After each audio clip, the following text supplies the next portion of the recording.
After 2 years in office, there is nothing to evaluate. So we should begin to cry? The only people who are making progress, I must admit, are those people in the executive branch. Sowore now try to mislead us. Based on their performance, there is no second time here.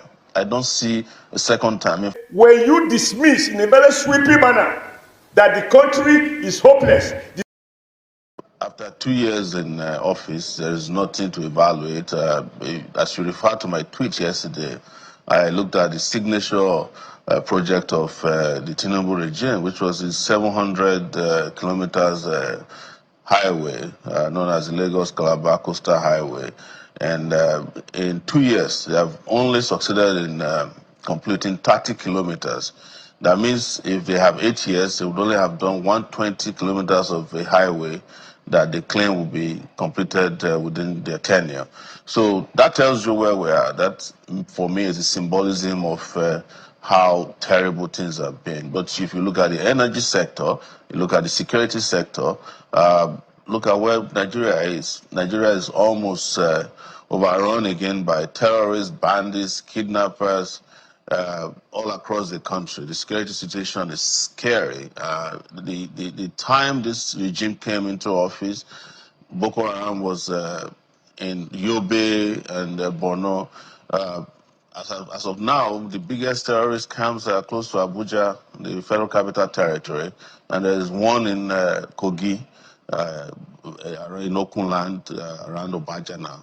So the terrorists are moving, very fast and quickly towards the Atlantic Ocean, as we've always heard. So there's nothing, in my view, that I can look at. We're talking about the economy. By the time they came, it was 460 naira to a dollar. Now it's about 1,600 naira to a dollar. If you compare that to wages and salaries, whatever it is they're earning, and workers are earning now, which is 70,000 naira for most of workers, is, in terms of value, is less than what they used to earn when it was 15,000 naira per month, when you look at the value of the Nigerian currency. So the only people who are making progress, I must admit, are those people in the executive branch. The president just bought himself a brand new jet. He has the best medical insurance in the world. He travels to France anytime he coughs. Governors of states are collecting 4 times what used to be their monthly allocation and squandering and embezzling it. The local government autonomy that they said was going to happen, after the Supreme Court made a decision on it, the president reversed it. And when you talk about all of this, you can imagine that it's still the same, can pay back those interest rates. And you keep talking about interest rates as a central decision for, you have all this bank of microphones in front of the central bank governor, it's just, speaking to nothing. Interest rates are not supposed to be central to economic development or monetary policies. Monetary policies are supposed to ginger economic development and growth. And any of these decisions that don't make that possible is not monetary policy. It's just press conferences of the MPC on a quarterly basis. As we are speaking about the second anniversary of President Bola Tinubu, a lot of people are already looking to 2027 and they are ready to crown him president, or at least work for him to become president yet again from 2027 upwards. And I'm sure you've seen all the movements to the center. People are singing, their outfits are being made. It's just a lot of frenzy. You almost think that this was 2027 already, when we're just 2 years in to this administration. So, Mr. Sowore, it looks like he might get a second term if he's going to get this much support. Do you see anything stopping him from getting a second term in spite of some of the failures that you've identified in this administration? Well, it always feels like that with every, as a matter of fact, the frenzy you described, manufactured frenzy, to give the impression, they serve 2 purposes. One is to create distraction from the failures of the government in power. And there's no government who is into 2 years in power, or even the first year, who don't creates some kind of manufactured frenzy around their performance, their preference, and the fact that they are popular. I remember when Yar'Adua was in power, and he had a health crisis. Everybody knew it. While he was in Saudi Arabia, almost brain dead, a group has set up here. It was led by one Polycarp, Umwite, I think, campaigning for him. That, they were already campaigning for his second term, even though the man was dying in hospital. So, there's a cottage industry around that as well. So there's nothing to worry about. What I'm very clear about is that the opportunity for Nigerians to look the other way, to change course and direction is being presented by the Tinubu regime. Except we lose out. This is the best time, to change course, because they have presented the Nigerian people over and over again that, look, we're here to do whatever we want with you. And it is up to the Nigerian people to say, look, we are tired of the abuses, and the subjugation and the decimation of our lives. We are tired of being in darkness. We are tired of being hungry. We are tired of being without sewage, without water. We are tired of an educational system that is messed up. We are tired of a healthcare system that is broken and is not going to be fixed. We are tired of lies and deception. So these guys have presented Nigerian people with clear alternative if they choose to. If they don't, then you can't blame them for getting a second time. But for me, based on their performance, there's no second time here.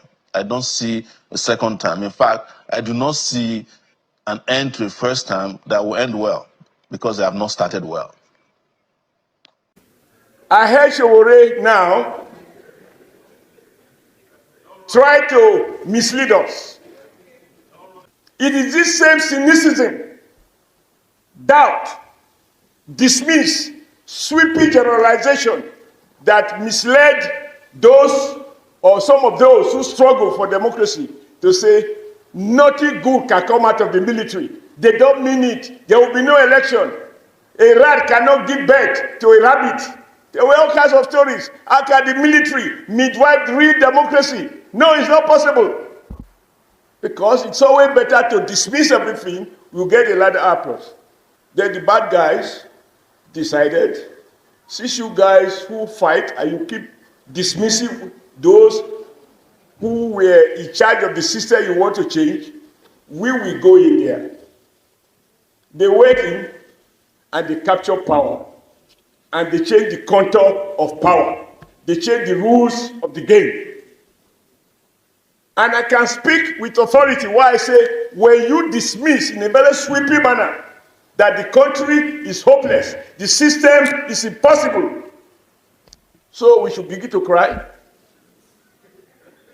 I stand here to say that every leader, every one of us here, must do nothing to discourage people from believing that there is no future, because the past and the present is not as rousing as we want it to be. The fact of the imperfections, the fight of the gap between where we think we ought to be and where we are, should be enough incentive for us not to give up on ourselves. And that is what took me to Edo State. And I need you to listen to this. When Sowore said Agbakoba should have been president if he had his way, the first thing that I said to myself is, given the level of his courage, why did he say so that time? And then mobilize people and put Agbakoba in front. There is no need to say something when it is no longer useful. It has expired. In moments like this, when we are talking of those who fought, and I'm talking of fighting, there are different categories of fight. The man who fought and gave his all, sacrificed his business, in my opinion, is the late Gani Fawehimi. I can say without any contradiction, he died, he gave his all to Nigeria, and he fought to the last minute. He went to Gashua, which was reported to be the most deadly prison in Nigeria, where he has to wrestle with rats and rabbits. I would like it today, from the little I know now about cancer, that some of those exposure may well have contributed to cancer, which was wrongly diagnosed in Nigeria before they found out that it was cancer. I hear it was already a stage 4. If we don't stand up in his memory, then I'll withdraw my standing for the other African writer. But while you are standing, I think this should also be shared by Bekor and Kuti. This was a professional medical doctor and who gave everything for the struggle. Again, I believe he deserved not more than a minute silent, but that is the way they do it. Sometimes they don't even give 30 seconds. And I do remember, talking of CLO, because it appeared today is celebration of CLO. CLO is one out of many. There was one Chima Ubani who recognized that one group can't lay monopoly to the struggle and the commitment to change Nigeria. When I was president of the NSC, we formed what we call Labor Civil Society Coalition, LASCO, so that together, when a plane fly on both engines, it's much more likely to withstand rough weather than when you fly on one engine, even though I'm not an engineer. Ubani left Lagos by road, take a bus, not taxi, to Kano to meet us in a struggle. We both make military speeches there, preparing the people for the D-Day, and together with him, we drove from Kano to Maiduguri, go to Maiduguri 11 p.m., and in between, armed robbers stop us so that they can do their part, and then they let us go. On our way back, he offered, because I was going to go to Yobe, he offered that he will return by road, and he will drive in NSC1, which is the one I was using. And Chima Ubani of CLO, connecting with the Nigerian labor movement with a shared commitment to civilianize Obasanjo, who didn't know the difference between when he was military leader and a democratic president. Chima paid the supreme price. He died in my official car on his way back to Benin. I mean, to Abuja, so that I can continue to Lagos. Those are the guys who deserve a standing ovation because they paid the price for Nigeria and for genuine democracy.